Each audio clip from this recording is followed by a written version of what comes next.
And karibu sana, taking a look at what we have on the front page of the Standard.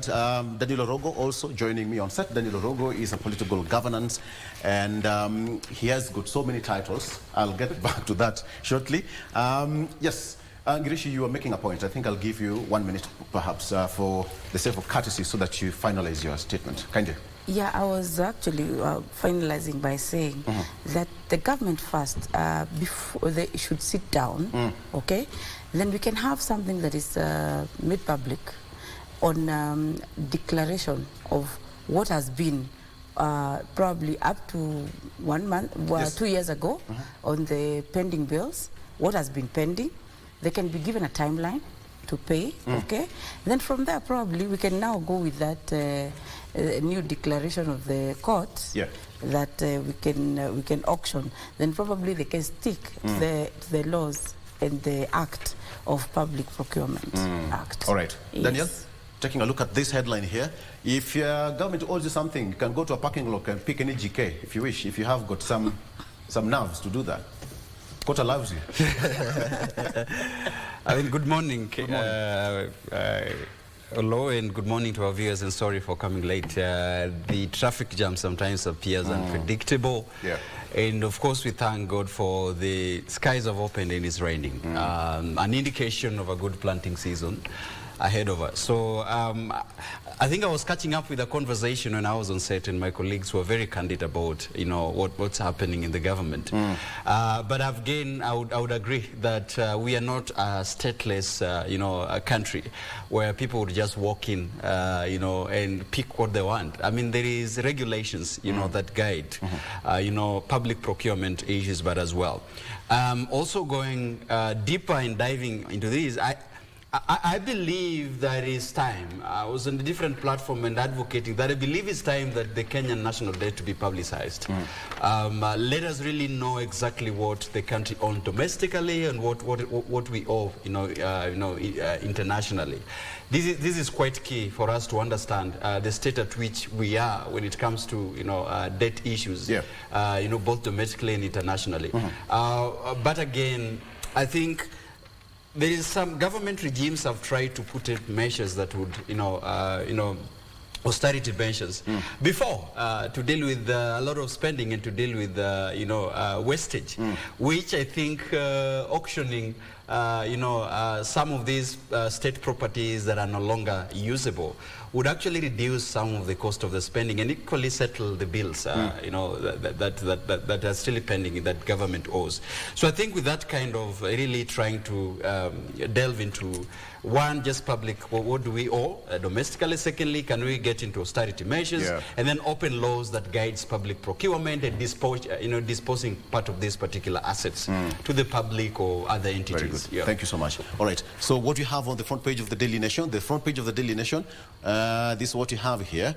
Reveals schools that no one wants. This is what you have on the front page of the Daily Nation, schools that no one wants. For example, Kileleshwa Primary in Nairobi has a capacity of 2,000 students, but only has 200 pupils currently. This is the situation in some of the schools here in the country. Millions of shillings are going down the drain as parents and learners shun some public primary and secondary schools as well as universities, in sharp contrast to the over-enrollment and congestion associated with most public institutions of learning. So the situation is so bad that some of these schools are now facing imminent closure. This is what's here on the front page of the Daily Nation. Faithful mark Palm Sunday as Easter beckons. Yes, the procession across the country witnessed there. Holy Week for the faithfuls. Again, Vasha is happening. Safari Rally is back. I know all of you have a story to tell about Safari Rally during your days as young Kenyans. Finally, let's take a look at what you have on the, which one do we have here? The People Daily. There you have it. So the People Daily, Shattered Dreams. This is on the front page of the People Daily. Shattered Dreams. This is in regards with the accident that claimed 11 students of Kenyatta University last week. Shattered Dreams. Pained families and the university community come face to face with reality of road accidents that cut short the future of young students. So these are the faces. Young Kenyans promising, all of them came from the Department of Health Sciences, and there was a requiem mass for all of them yesterday at the University Square. May they rest in peace, and of course grace and power and comfort to the affected families. But gentlemen and ladies, NTA says that in the last 1 month, over 1,000 people have lost their lives on road accidents alone. DJ, in the 1 month alone, over 1,000 people because of road accidents. And this is just but a statistics of what really happened. I sent my condolences to the affected families, but I heard also this is something that has been happening for a long time. My take is the time has come, because we have countries where this is a thing of the past. What is that they have done to the transport sector? Because this boils down to that specific sector, plus also our infrastructure as a country. This need not to have happened, because these are great future leaders, from business to religious to all manner of leadership as far as state building is concerned. Now, Victor, I want to maybe urge we relook at how we do our training of our drivers. Get out here and see how most of us are driving around. Some very responsible Kenyans, but once you get new machine on the road, I don't know what happens. So I think we need to relook at our training, and not only training, but we also relook at ourselves as a country. How are we upbringing the young generation? What is that they are learning from us? And this starts even at the family level. If you as a couple, and it is not a must that every family is a couple, maybe somebody might have decided to be a single parent, that notwithstanding, but how that particular person is brought up from young to the time you grow up matters a lot. That's why today we are talking about accidents, claiming a lot of lives and shattering lives of very many Kenyans. I think it is a whole societal thing that we need to look at. But from where we are, we need to relook at the late John Njoroge Mishuki's rules and see where else we can tighten in a bit to save our lives. When it comes to transport, particularly of our schools, we need also to address the issue of long-distance drivers, because I don't see why one driver should drive all the way from Kisumu to Nairobi, from Nairobi to Mombasa, the same driver, and there is no maybe resting, sometimes there is no even change, so that somebody else fresh in mind and soul can take over. I think there is a lot that we need to address so that this issue of our roads carnage can come substantially down. At some point the government gave directive that no school bus should be plying the routes past 6 p.m. This happened at night. Whatever happened to this bus, I mean, investigations can tell. But perhaps we just leave it at that. And in some states, an accident is one of their least of their worry. For example, in the States of America, you'll never hear of an accident of this nature. It's more of gun accidents rather than road accidents. So we need to be very much careful in as far as this is concerned. All right, perhaps you want to say something on this, Masidis, if you want? Perhaps, just for the sake of 20 seconds, if kindly. Let me just add also my voice and convey my sincere condolences to the families. It's sad. What happened is very, very sad. The dreams have been cut short. For most likely reasons that could have been prevented. And like my colleague here said, you wonder, do we still have the speed governors which were supposed to be in place? Is anybody checking if they are being used? And a whole host of other measures which were put in place during by Mheshimiwa Michuki then, which So a big reduction in the road accidents at that time. Looks like many years down the line, a lot of these have been forgotten, and we are back to free for all. I also agree with him about the infrastructure. This is a major highway, and a major highway is a very narrow road here where there's a single carriage. Yeah.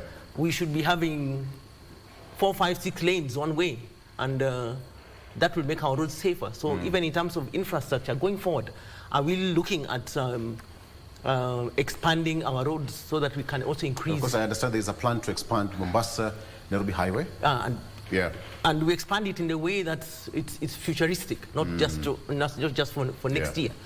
Those are the things that we should be asking ourselves as a government that would bring down the rates of accidents. Yes. Daniel.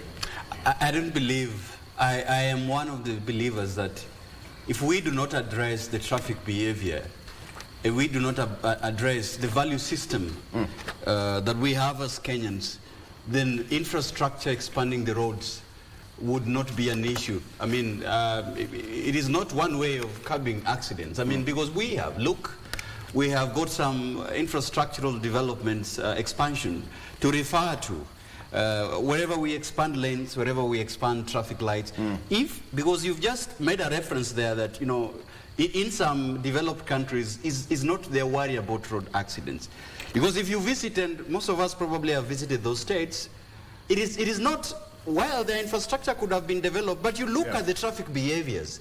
You know, the stickler to the rule of law in those countries. And even if, you know, you are alone in the traffic lights at midnight, if you are in European nations, you find drivers are obeying the traffic rules, and they're alone on the road, no one. Try that in Kenya, you would see what happens here at midnight when nobody watches at you, and you're alone with the traffic lights. You'll probably speed and go. So what I am saying is that whether we want to address how to expand, or whether we want to address how our motorists, you know, would be trained, whether we want to address how, you know, the kind of machines or buses or what we would want, the failure to address the softwares of a country, especially on the value system, on how we view, you know, how we conduct our business, then this we are expecting. Because if you take stock of what has happened in a month, you are staring at 4 or 5 accidents involving school children. You know, recently for Kapsabet, you know, recently for Madili School. Another one, there's so many that you can easily give a reference to. And they are not stopping soon if it's not addressed. If all these issues on, you know, even including banning of these particular, you know, circles that are so notorious in, you know, in breaking traffic rules, if these measures are not put in place, then I don't foresee we will be coming here and giving our condolences every time. We'll be coming here and lamenting about the accident, the fate of, you know, school children that are having fatalities in the road accidents. So for me, it's just the value system within the value system. Right. You know, Ngirici. Yeah, let me add my condolences to the families of the bereaved families of the students. It's really a very, very sad affair, and I would like to say that and agree with him that it's about sticking to the laws, the rule of law. Because if you've been to India, there are too many people, too many cars, and if you're not used to the laws of the road, you would not understand. India is almost 1 billion people. But barely, actually Mumbai is 1 billion people, and barely will you hear even of an accident. So why us? Look at the borders, how they're driven around town, inside this city and outside, okay? Look at the matatu drivers, how they drive. I think even we also need even to have, what is it called? We can have even a head check. You know, like people can be checked, how your thinking can be evaluated before you're given a vehicle to drive. We should have an evaluation, you know? Because when you look at the US, DUI is a very serious offense. Your license goes away. Here, what happens when you're caught drunk driving? You're fined 500. And that's the end, that you can go and take another vehicle. Probably you're not even sober yet, and continue driving. You know, it's not a serious offense. It should be made a serious offense to extent it should look like murder. We are going too far. Rwanda, our neighbors here. Their traffic rules is so strict that even a boda rider is even afraid to go on the road. Have you seen how organized those boda riders are? Exactly. Yeah? Look at even how we behave as pedestrians in this country.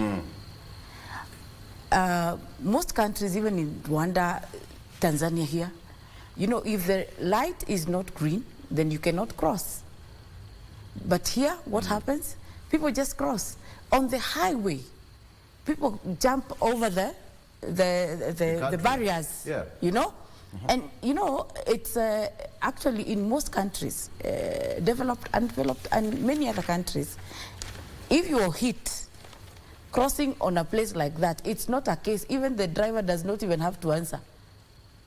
And if it is made that strict, I mean, stringent measures taken on issues, you know, disobeying the rule of law for pedestrians, for border, for the driver private vehicle, for a public vehicle, I mean the school drivers, you know, because even the students, other students, I mean other countries, students go to on tour, okay? Yeah. And you know, whether it is old women, young women, people that are many and are used to each other, crowd that is used to each other. When you're in one vehicle, even you and I and other people, we will be noisy, yeah? We will tend to be excited. If the driver sticks to maybe 80, driving at 80, the other driver, the oncoming driver is sticking to 80, I don't see how we are going to interfere. Because I had some people say, oh, people are excited, they are singing. It's okay, they can sing. But are we sticking to the traffic rules? The traffic rules. Absolutely. I have a question. All of you are drivers. Have you ever imagined how beautiful and comfortable it is when you're doing a speed of 80 and listening to rumba? I just had to add rumba. I noticed as I'm getting older. No, that's less of your worries, but I believe you, ladies and gentlemen, that we need to be very, very careful. One of our teachers in driving schools told us that you are the only sane person on the road. I mean, the rest of us, we've taken all our brains for a holiday somewhere, so you be the sober one on the road. And that notwithstanding, we still condone. On expressway. Victor, I wanted to tie in this point 1 minute, of indiscipline in our roads because people don't follow rules. With the first point, which we just talked about, the pending bills, the laws are there, people are not following them. So here we are in a country where we are very good with the laws, the rules are there, and people just... What are you trying to say? People just don't follow. What are you trying to say? I see where you're headed. Yeah, I'm headed there because here we are agreeing here. Yes. That we have very good traffic laws, but then we have indiscipline in our roads. People don't follow the rules, and that's why we end up with accidents. We also just talked about the ruling of the court ruling, which has given powers for people to auction if they are owed. And we also here agreed, we've got the PFM Act, which is very clear on how procurement should be done. But this is not being followed. And as a result, we have all these massive pending bills. So again, it's indiscipline that we have laws, but people don't just follow them. And there are consequences for that. And that's why we end up here talking about big road accidents, 1,000 people dying in road accidents in 1 month. Absolutely. But we have to be very careful at the end of the day. This should not happen. 11 students, these are future. Smashed just like that. We need to be very careful, individually and collective as a country. All right, very quickly, let me take you through what we have on, reminder, you can also download the KBC app. Go to Google Play Store as well as App Store. You take a look at what we have. For example, we have got Musala Mudavadi urges collective vision, unity for Kenya's future. We have got First Lady joins KU, again, the fraternity to Mount students who died in Maungu road accident. Council of Governors asks doctors to go back to work. Governor Sakaja said that 60% of doctors returned to work as at last week, and now is also expecting almost all of them to return to work today. And now there is that warning that if they are not going to go to work, there is going to be a serious repercussion to that. That is as far as that you can concerned. Again, this is what you have. You have got so many radio stations. You can take a look at what you want. Listen and listen live. All of them are on that app. Pick a radio online of your choice and listen to that. Masidis, you are presented by Mayenga here. Ngirici, where is Sure FM? Sorry. Good. Download the app. And then you can also listen. DG, not Pwani. No. You're not Pwani. I'm also represented by the English service. I need to say that. I'm represented. Mwatu is somewhere here for the DG. There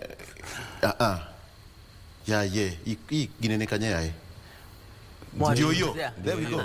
You're not left alone. So you can download any app and listen live as you go. Let me cross over to other channels across the country, across our borders.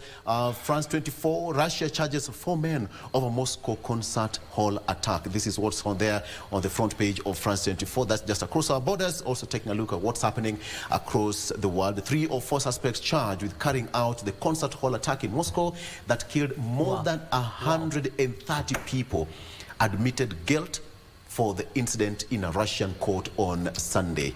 That is there. 130 people. One of them is here.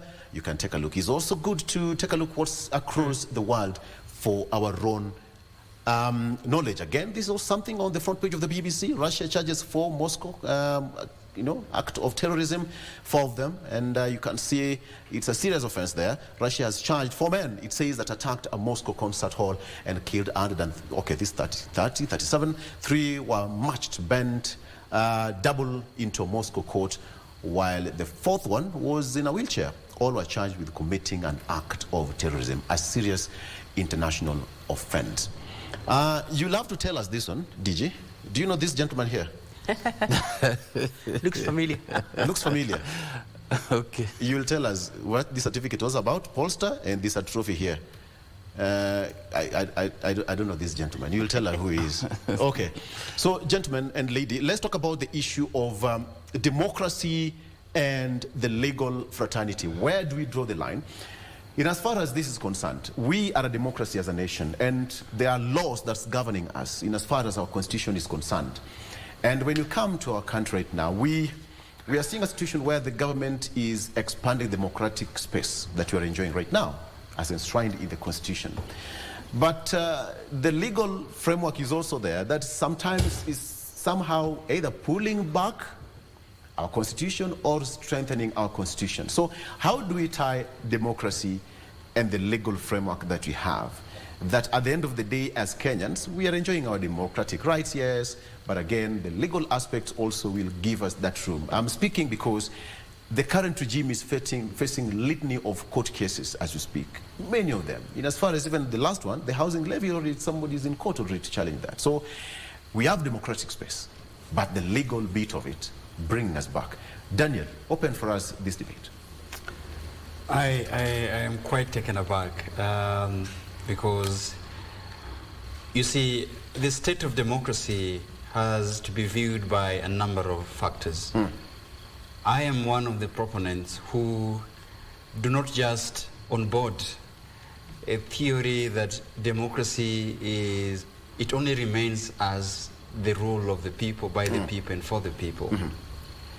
I tend to choose what are other tenets of democracy that are applicable to this country. The legal guiding documents that we have is the Constitution of the Republic of Kenya. Yes. And it is very clear on Chapter 1 of Article 1. The sovereignty of the people and the power that is invested of the people. They can exercise that directly or indirectly through the elected people. And most of us who are in this set are elected. Members of Parliament are elected in this position or have been elected before. Delegated power.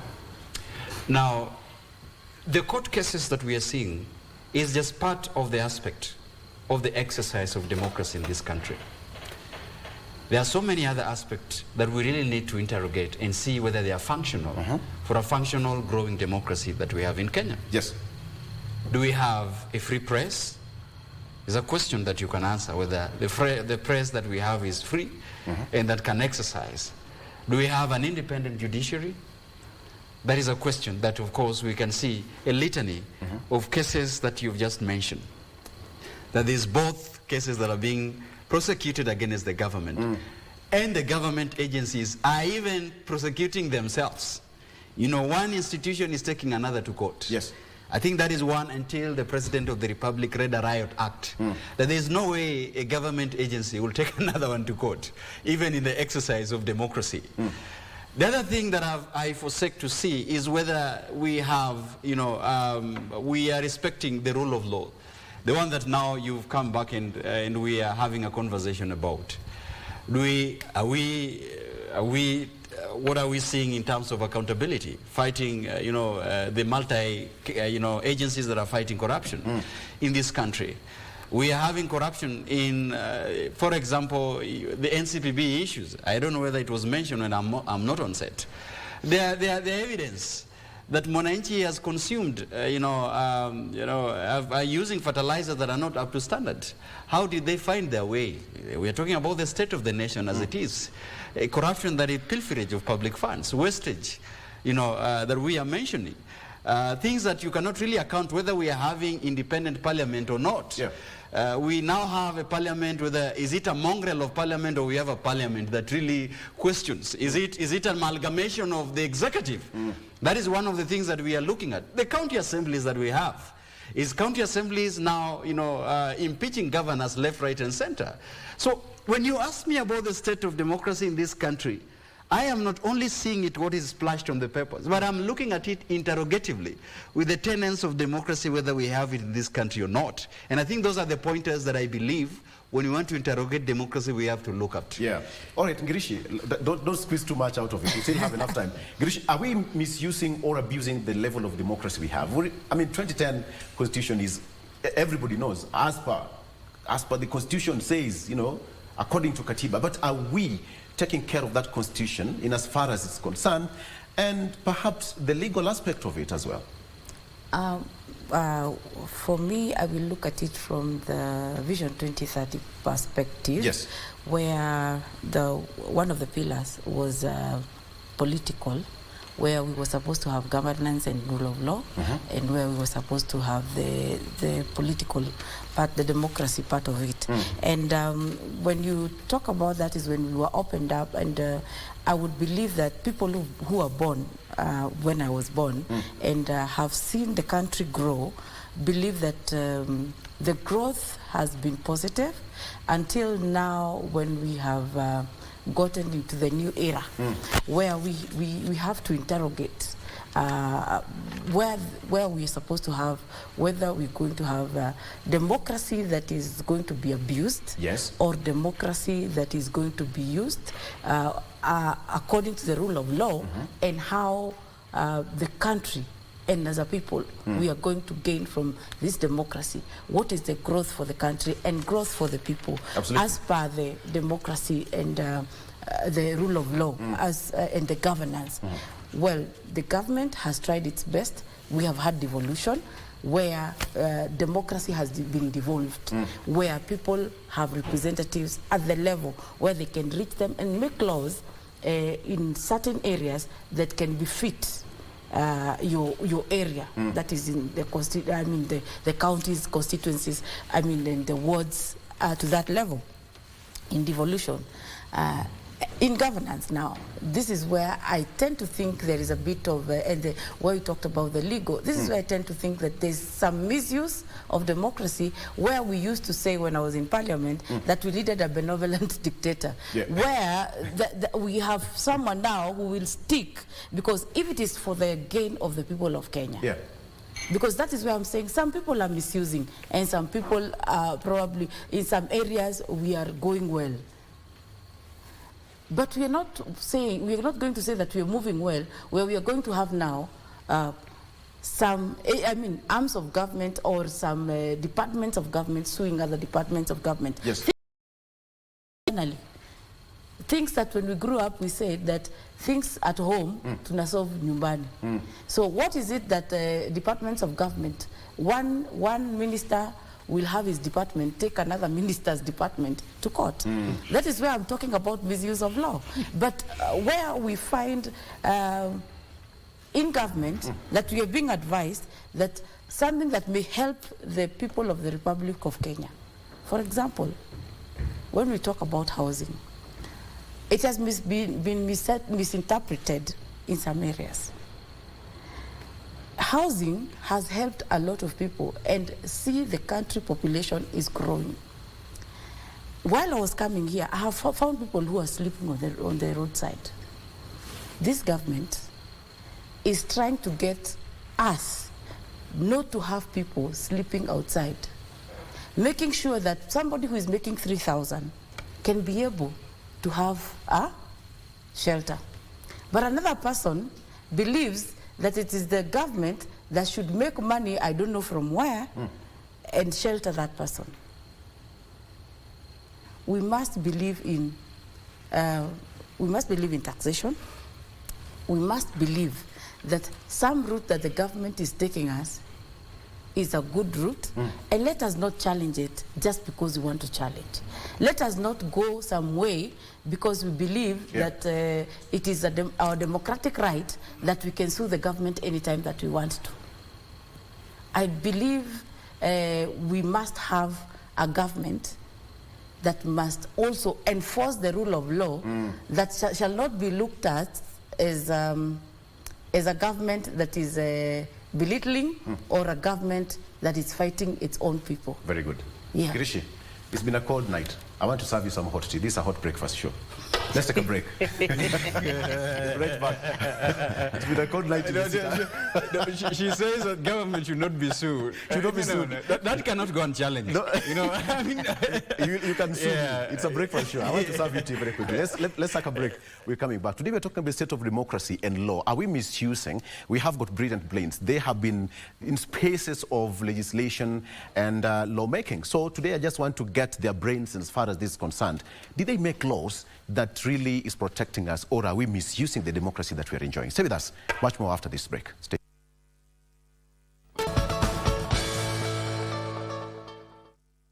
All right, when you're just joining us back, this is the Hot Breakfast Show on KBC Channel 1. All right, you can go to our social media platform and talk to us. What's your X account? Sorry? What's your X account? Do you have Twitter account? Yes. It's called X nowadays. Guy. Don't ask mine. Mine is Ngirici. Oh, yours is? Ngirici, I am followed by almost 400,000, I think. Wow. Okay, you go and follow Ngirici on X, on Facebook, social media. That's what you use. Yes. Daniel Orogo as well. DN Orogo. DN Orogo. Yes. I can't see you here. It is there. You've not searched it. Dan, do you? Yes, Search Ngirici, let's see.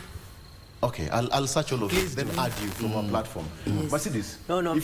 You're not on social media? My people are not on social media. Oh my God. Why? All people of Alego, you're feeling me. So we are talking about the issue of democracy that we are enjoying right now. DG's, okay, I've just broken that law, literally. DG at His Excellency F. Mwangangi. Very good. How many followers? You're doing well. You're doing well. Go ahead. H actually is verified. So at HEF Caps Mwangangi, you can also go there and follow. Very good. On their social media platform. Interact with them on an individual basis. So we are talking about the issue of democracy that we are enjoying right now. The late President Mwai Kibaki gave us that constitution. We all know, we can all remember what happened at Uhuru Park. And when that was happening, Kenyans were happy. But Masidis, where are we? As a county assembly, you also have a responsibility in as far as this is concerned. Are we misusing the power of democracy that we have? Are we exercising it to build our nation or to take it aback? Please, break it down for me. For me, really, it depends on where you are sitting. If you are sitting on the other side and you're not in the leadership, you would say that's your right. And having seen, walked, traveled around, I think in Kenya we have a good democracy. And we are one of those countries where everybody knows their right and everybody knows that any statement from the leadership, including the president, can be questioned, which for me is a good place that we are in. That every leader, even me where I am, that any decision I take, even in the assembly, can be questioned by my people. Now, democracy is complex, and I don't think there's any country in the world which exercises total democracy, where everything can be questioned, everything is taken to court. Yes. and then can be judgment can be issued for or against the issues. For me, what I think is lacking is political goodwill between the governed and the governors, those who govern, not governors, but government, those the leadership and the people. So that there is a lot of suspicion that anything that comes from the leadership there's something behind it, and therefore there's something hidden behind which is not good for the people. Yes. And therefore we must question it. And of course, everybody is free. In a democracy, you can go to court anytime. That's what democracy says. And the courts will have to review it and give their judgment on the issues.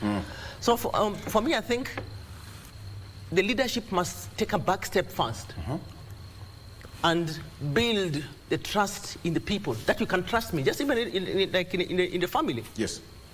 The parents have got options. You can be an authoritarian parent who says, the old style, that lazima fanyo hivi, you must come home by 7 o'clock, you can do this, don't eat this. But then you can also have one that is a collaborative approach, where we sit and talk and discuss, and the child gradually learns to trust the parent, that when the mother says no, you know it's actually no, because it's for my good. There's what I see, there's an urgency to deliver, because as leaders we make promises, and we make promises within a time frame. I'm an MCA, I've got 5 years. I've got things that I promised people, and where I'm sitting, I know there are things I need to move very quickly, because I made promises. I have, right now is 3.5 years left, in fact 2.5, because then the campaigns will start. But then on the other side, you are bogged by processes which you see as a leader are slowing you down, and therefore you want a shortcut of making them into pronouncements. But then you forget that you lose the goodwill, and that lack of goodwill will slow you down, because then you'll end up doing a good thing. For example, the housing levy, which the leadership, the president, believes in, and he believes is a good thing for the people. But the people who are supposed to be seeing it as good for them are not seeing it favorably. So it's time to take a back step. Sometimes it's good to just slow down and create that love between leaders and the led, so that when I say something, you trust that is actually good for me. Yeah. But currently we have a space where the people of Kenya don't trust the leadership, and therefore all this going to court slows down things and frustrates the leaders.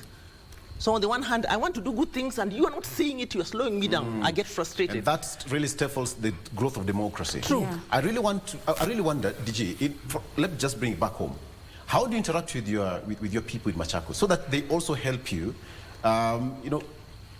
develop democracy? Because it has to start from somewhere. The way she said, it's like a family setup. It has to start from somewhere, and then you scale it up nationally. So bring it down for me. Are we in that democratic space as a nation, that where we are enjoying it, yes, but we are not also misusing it at the same time? Thank you. I've learned you asked for us to be given tea, but they did not give you. Can I donate mine? Just telling me that I should be given. Everybody else in the room, except you. Bring the tea. That is, now it is here. It's a little bit discriminatory. DJ, you have now I'm very much happy at home. I can now proceed. Okay. That is what we use in Machakos. Just like I've just done, and now you have a cup of tea. That's democracy. What we do. That's what you do. You've lobbied for me to have mine. Yes. Okay. You see, in Machakos, there's something we call public participation, public engagement, involving people in leadership, engaging them, and any decision you make as a result of engaging people. Yes. Extremely. And by the way, let me say this. It is not per se bad for anyone to go to court. Whether I will encourage as many Kenyans as possible to continue going to court. The only thing we need to do as a country is to ensure once they go there, we have capacity and the capability to address those challenges. Yeah. The problem in a developing world, Kenya included, is you take your case to court and it takes forever. But if we addressed that and we had even a 24-hour way of addressing justice in this country, I think these kind of things could not be there. It is good. Any decision you make, any policy you bring, it is tested. Sometimes we bring these policies not to help anybody. You remember the issues to do with the agro-leasing. We are Kenyans. We remember also the issue touching on Goldenberg. All those were policies and programs that were brought to this country, not because they were to help this country, but they were there to benefit some individuals. You have quoted the third president of the Republic of Kenya. The president, in my view, as a scholar, I will say is a president who did a lot. Actually, that is the father of transformation as far as I'm concerned. Mheshimiwa Ngirici has talked of Vision 2030 document. We remember him for coming up with that,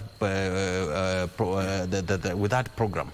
But we know there was a lot of participation and contribution by Kenyans. So it is not very bad for Kenyans to go to court and seek to test whether these programs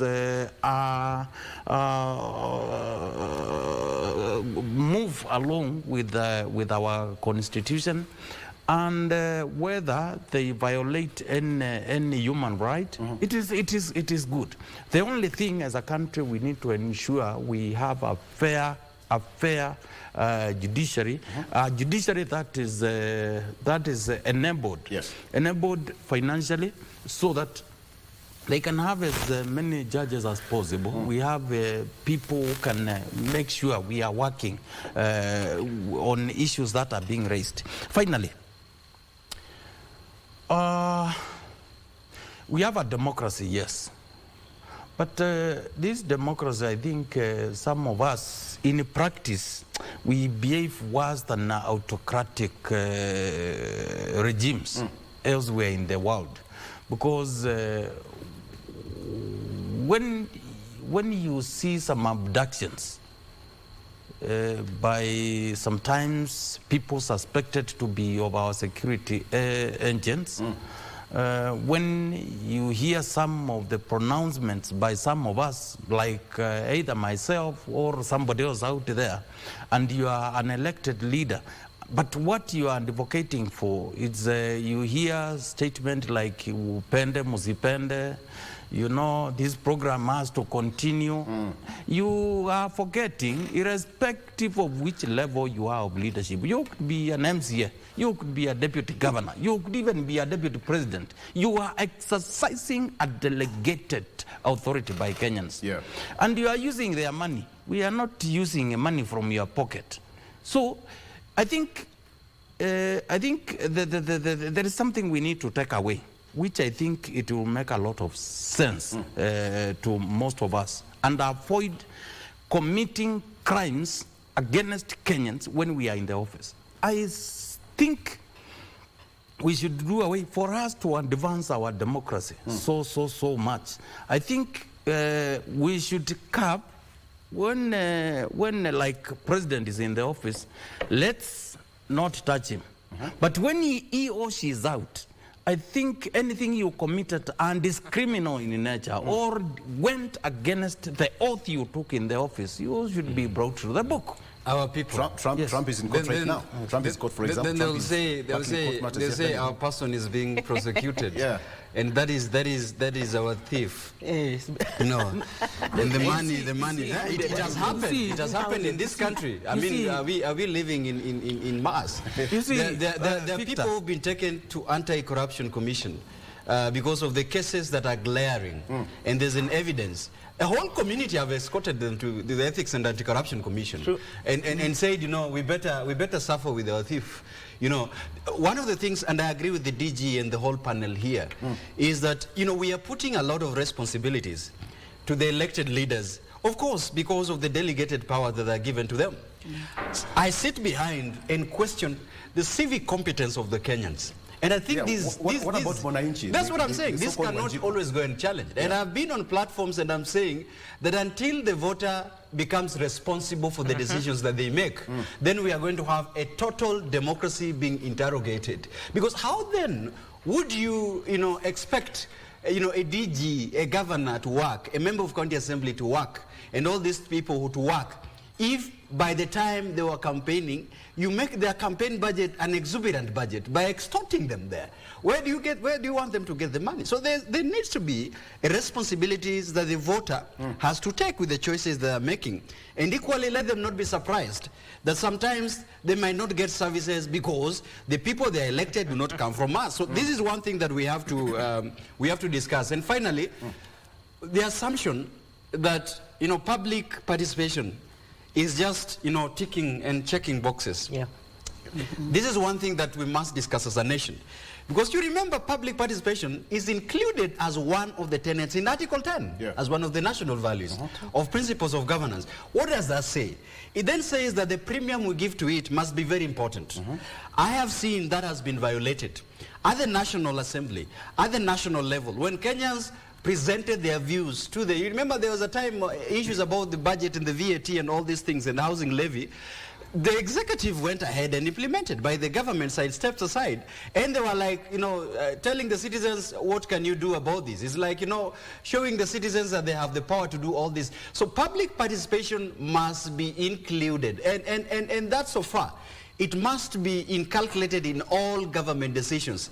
And by the way, how then do we get feedback from our elected leaders? Victor, I am for the opinion that I think our elected leaders sometimes get away with a lot of things.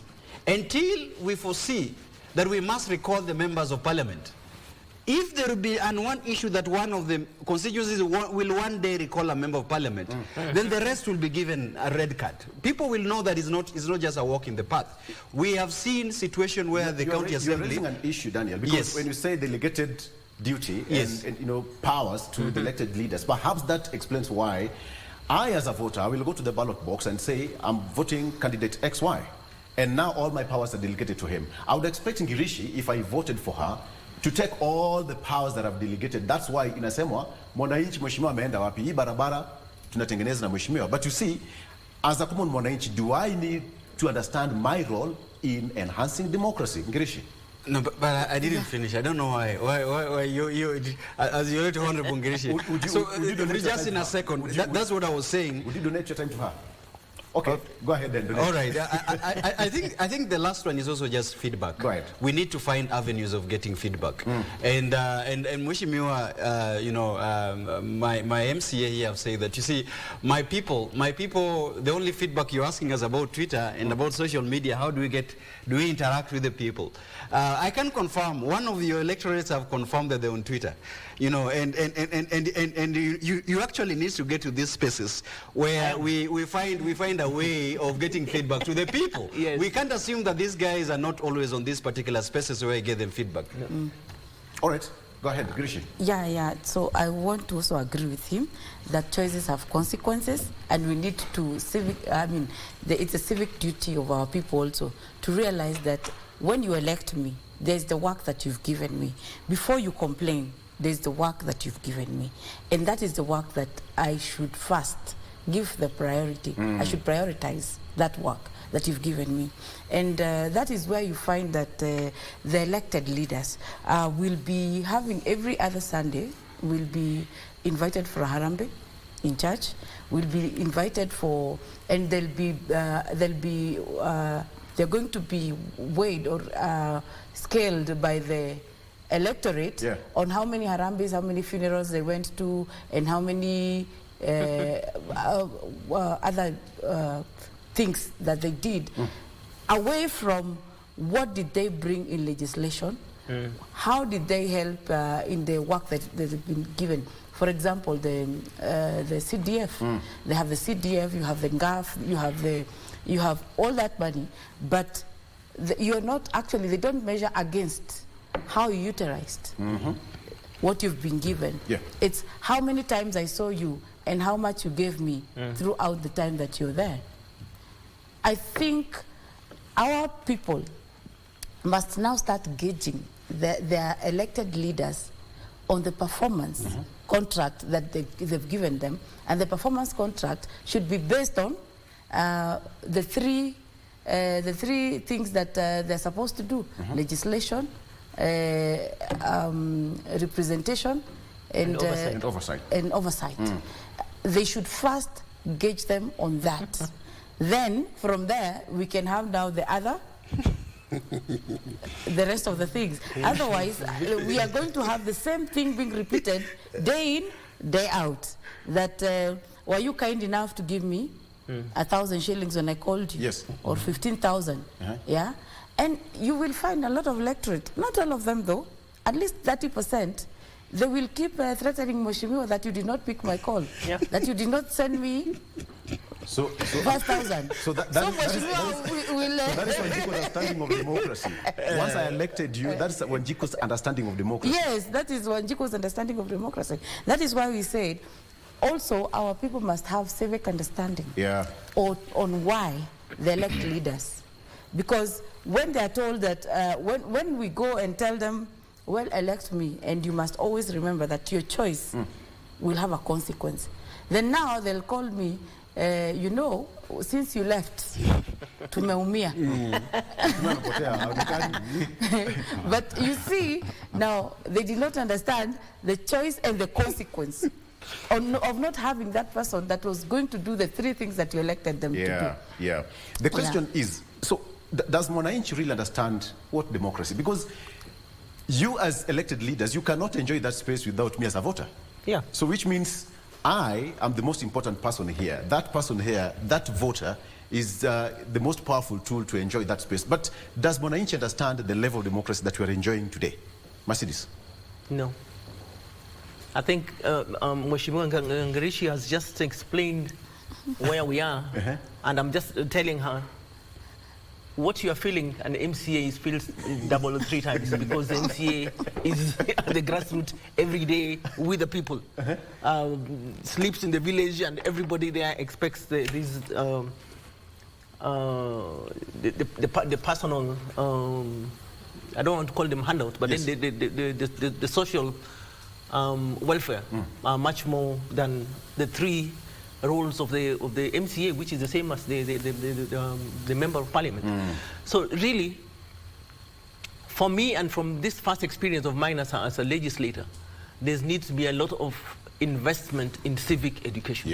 A lot of investment, so that we are all at the same page. I can't, as it is right now, wake up and tell the people that, you know, I'm not supposed, I don't have money for the funeral, I don't have money for your harambe. If my other colleague does them to their constituents, they'll come and say, oh, but the other one is giving harambes and is giving funerals, how come you haven't? Exactly. And the person coming behind me who wants to take my position is already on the ground doing the same things which please the people. So there has to be a lot of investment. IEBC must invest in civic education, so that these three roles of the legislators is explained and understood by the people when they are going out there to vote. So then they can hold their leaders accountable for those three. But right now we are being held accountable for things outside our roles. And those are the things we are being measured. And we are literally being held hostage, because we have to do it. We have got to conform. And yet it is not recognized even by the government that these are things that we do. They are not in the constitution. But the government knows. The government just turns a blind eye, knowing the pressures that the leaders go through. And it's no wonder that corruption can't end. Because if you pay me, if I'm expected from my salary to spend 120, 150% of my salary on social welfare, how am I going to survive? I've got to find some shortcuts to survive. I've got to find some shortcuts to meet those demands so that I can remain relevant. Because back here, there's another election, and I'm being evaluated at the end of my contract. So this is something that's a reality. It's a reality on the ground. It's a reality that every politician is grappling with, and more so every MCA is. Sometimes you want to run away from home. But you can't because you've got nowhere else to go. Yeah. You disappear. You don't have an assembly in Nairobi. You don't have an assembly in Nairobi. Mr. Alego. You've got to be in Alego. How do we change the narrative? Yes. I want to get your point, all of you. How do we change the narrative so that as a nation, we understand our role? As a voter, I understand your role. You as an elected leader, you understand your role. So that we have got a meeting point somewhere, then we don't clash. How do we solve this? It is simple. For an elected leader, you carry along your people. Anything you do, ensure you are with them. And you can only try to do that through this public engagement. Number two, communicate. Communicate your intentions, communicate the action you are doing, and then sometimes, let me tell you, Victor, once we get elected, sometimes we tend to think we know it all. And sometimes we assume those who put us to these positions. These people are very clever. Nowadays, something can happen in America, and within a minute, the whole world is aware. So we need to be very careful because times have changed, and we need to change with the times and ensure we try our level best to carry along our people in all that we do, in all that we intend to do. Finally, our president, the president of Kenya, His Excellency Dr. William Ruto, yesterday told elected leaders to fulfill their mandates to the selectorates. I call them selectorates because they select us. They wake up early in the morning to go and vote for us. And I think it is a good thing. Still today, something very vital and which touches on what we are discussing now is the state of our county healthcare facilities. Now,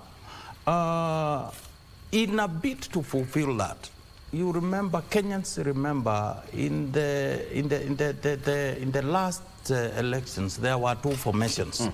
One that won and the main one that did not win, the Kenya Kwanza and Azimio. All of them had promised once they get into the election, they will strengthen devolution in this country. So that I can build my point, Victor, I want you give me a minute. You look at, I take our viewers on how Kenya found itself where it is through Mwai Kibaki. Immediately, President Kibaki came to power. He talked of free primary education. It became a reality.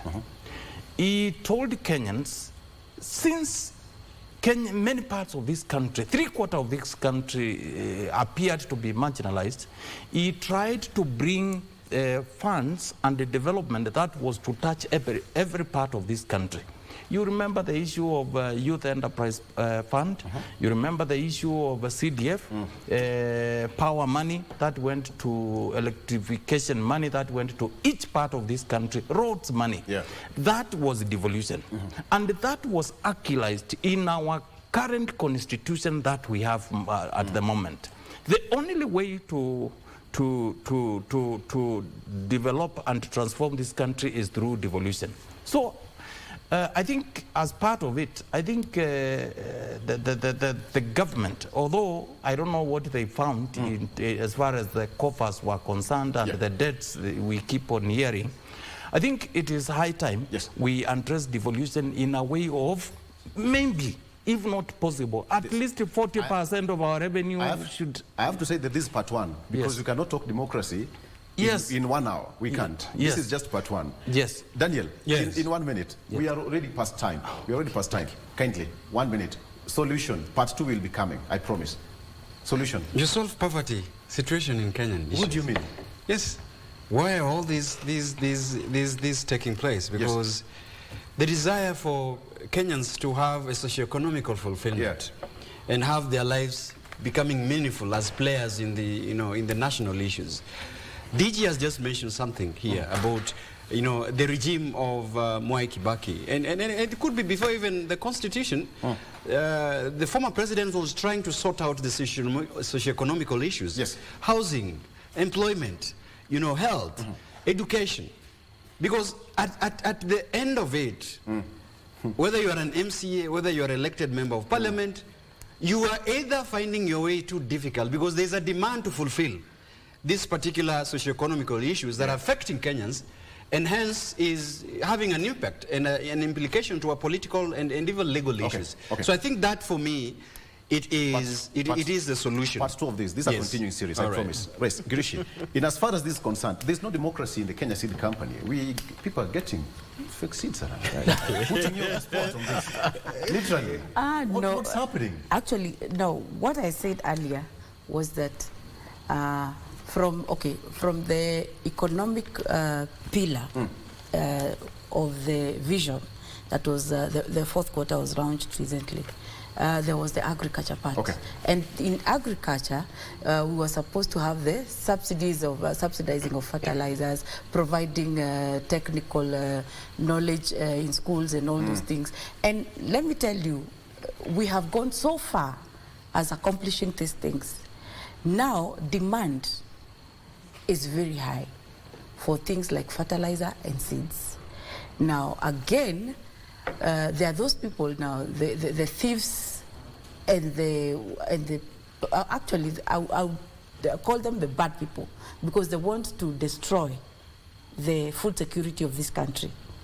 The bad people have now taken advantage of that fact. The demand is high, and probably at this point we were not able to anticipate.